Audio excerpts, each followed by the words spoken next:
il sera formé à Mühlhausen une société d'encouragement pour l'industrie.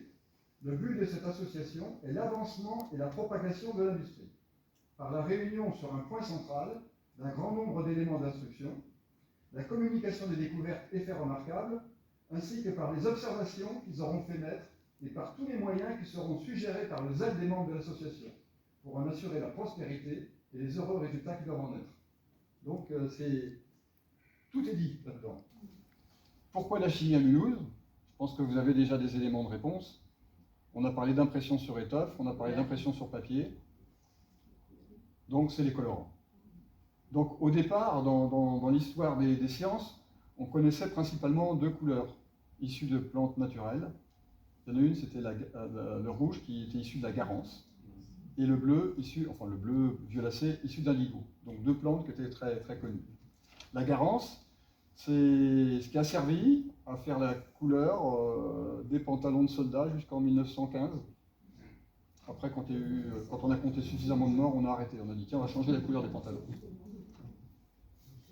C'est aussi pour ça que la mer Rouge s'appelle la mer Rouge. Dans mon sous-titre Curiosité scientifique, audace et solidarité, je crois que là on a le premier clin d'œil avec cette notion de solidarité et de conscience de la vie sociale. Il y avait un certain nombre de personnages, mais pas tous. Je dirais que pour simplifier, il y avait les progressistes et les conservateurs. Hein.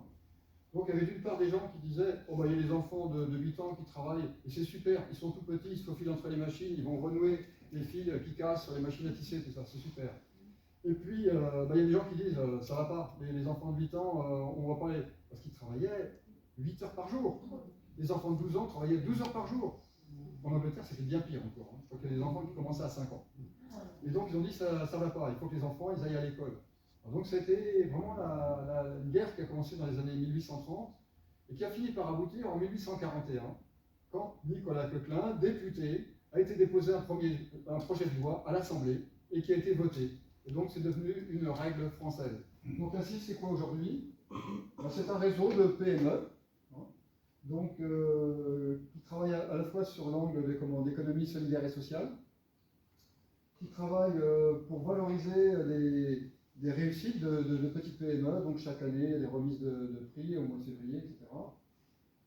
C'est des groupes de travail où les gens donc, échangent des bonnes idées, des bonnes pratiques, un peu comme le faisaient leurs ancêtres, une université d'été, et puis un campus.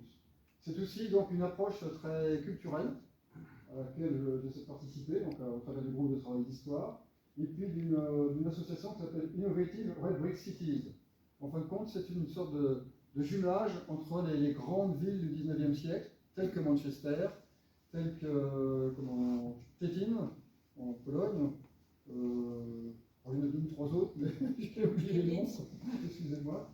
Voilà. Et puis le dernier pilier, c'est de faire connaître la cime au niveau du sud d'Alsace, un peu mieux. Donc il y a eu un premier événement en 2023, il y a eu une fête à la mi-juin.